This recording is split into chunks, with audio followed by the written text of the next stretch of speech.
আপনারা যে সমস্যাটা চিহ্নিত করলেন এবং নানান স্টেক হোল্ডারদের সঙ্গে কথা বললেন, এই সংকট সমাধানের জন্য আপনাদের প্রধানতম সুপারিশ কি? মানে এই সংকটটা থেকে মুক্তির নিশ্চয়ই কোনো রাস্তাঘাট পথঘাট আছে? না, আমরা তো বলেছি যে সংবাদ মাধ্যমের সংকট নিরসনের জন্য সংবাদ মাধ্যমের টেকসই, গণমাধ্যমের একটা টেকসই ব্যবসা মডেল তৈরি করতে হবে। Business model.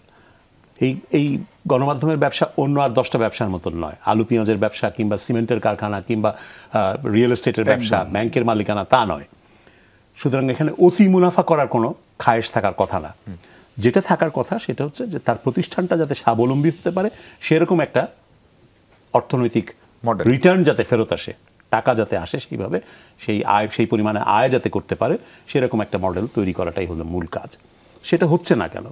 হচ্ছে না কারণ হচ্ছে ওই যে রাজনৈতিক পৃষ্ঠপোষকতার কথা উনি তুলেছেন। রাজনৈতিক পৃষ্ঠপোষকতার কারণে অনেকে বাড়তি সুবিধা নেয়। ঢাকা শহরে মিডিয়া তালিকাভুক্ত পত্রিকার সংখ্যা 600। মিডিয়া তালিকাভুক্তিটা হচ্ছে যে যেই পত্রিকা 6000 অন্তত ছাপা হয় সেই পত্রিকা সরকারি বিজ্ঞাপন পাওয়ার যোগ্য হয় এবং মিডিয়া তালিকাভুক্ত হতে পারে।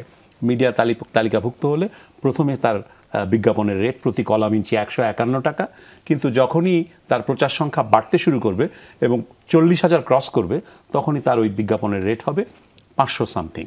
আর যখন এটা 1.5 লক্ষ ক্রস করবে, 1,51,000 হবে, তখন এটার বিজ্ঞাপনের রেট প্রতি কলাম ইঞ্চি 934 টাকা।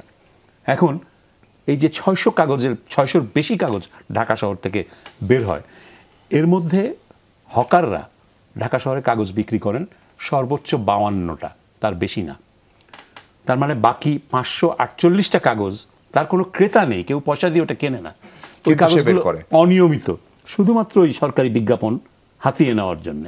যেদিন বিজ্ঞাপন থাকে সেদিন 300-400 কপি ছাপা হয়, আর অন্য দিন ওগুলো ছাপা হয় না। তো এই সরকারি বিজ্ঞাপন থেকে তারা অর্থ আদায় করা, সুযোগ নেওয়া, সেটার এই অর্থটা যদি তারা না পেয়ে এই যে কাগজগুলোর পাঠক আছে, ক্রেতা আছে, সেই পত্রিকাগুলো পেত, তাহলে সেই পত্রিকাগুলো আরেকটু স্বাবলম্বী হতে পারত। আপনাদের টেলিভিশনের ক্ষেত্রে দেখেন, টেলিভিশনের টিআরপি রেটিং, এই মেকানিজম, যে টিআরপি রেটিং যেই মেকানিজমে হচ্ছে, এটা একেবারেই পুরো ভৌতিক একটা কারবার চলছে। আগে একটা বেসরকারি কোম্পানি এটা করত, তারা 1000 খানেকের বেশি রিসিভার দিয়ে বাসায় বাড়িতে বিভিন্ন জায়গায় তারা যাচাই করতো যে কে কখন কি ধরনের অনুষ্ঠান দেখছে। সেই ইন্টেলিজেন্সের উপরে ভিত্তি করে, সেই তথ্যের উপরে ভিত্তি করে বিজ্ঞাপনদাতারা সিদ্ধান্ত নিতেন কোন অনুষ্ঠানের জন্য কি বিজ্ঞাপন দেবেন বা কখন দেবেন, কোন মাধ্যমে দেবেন। সরকারি প্রতিষ্ঠান বাংলাদেশ স্যাটেলাইট কোম্পানি লিমিটেড, তারা দায়িত্ব নিল সরকারকে বলে যে আমরা এটা খুব ভালোভাবে করতে পারবো, এবং সরকারের সাথে একটা চুক্তি হলো। সেই চুক্তিতে ন্যূনতম শর্ত ছিল যে প্রথম বছরেই তাদেরকে অন্তত 3000 রিসিভার বিভিন্ন জায়গায় দিতে হবে এবং তার পরের বছরে 8,000 রিসিভার বিভিন্ন জায়গায় দিতে হবে। তারা, আমরা যখন এই রিপোর্ট প্রকাশ করেছি সেদিন পর্যন্ত তাদের মাত্র 300 সেটের উপরে, রিসিভার সেটের উপরে তারা এই ডাটা অনেক কমেছে। এবং সেই 300 সেট সম্পর্কেও টেলিভিশন শিল্পের লোকজনেরই বক্তব্য হচ্ছে যে এগুলো ওই কোম্পানির লোকজন তাদের আত্মীয় স্বজনের বাসায় দিয়ে রেখেছে এবং তারাও নানানভাবে এটা ম্যানিপুলেট করে। সো এখানে কোনো ট্রান্সপারেন্ট, স্বচ্ছ, এটা ছাড়া কিন্তু ভরসার কোনো জায়গাও নাই। এখন এগুলো তো ঠিক করতে হবে। এগুলো ঠিক করলে পরে যারা ভালো সাংবাদিকতা করছে, যারা ভালোভাবে প্রতিষ্ঠান চালাতে চায়, যাদের অনুষ্ঠানের দর্শক আছে, যাদের লেখার পাঠক আছে, তারা লাভবান হতে পারে। আমরা এগুলো সংস্কারের কথা বলেছি। এখন সরকার কতটা করতে পারবে আমরা জানি না। সরকারের ভেতরে সমস্যা হচ্ছে যে দুর্নীতি খুব সহজেই ঢুকে পড়ে। একজন দুজন আমলার হাতে যদি বিষয়টা থাকে, তাহলে তাকে ঘুষ দিয়ে বা অন্য কোনো ধরনের সুবিধা দিয়ে পার পাওয়া সম্ভব। আবার বেসরকারি খাতেরও যদি কেউ তাদের সাথে থাকেন, তাদেরও অনেক ক্ষেত্রে এরকম হয়েছে।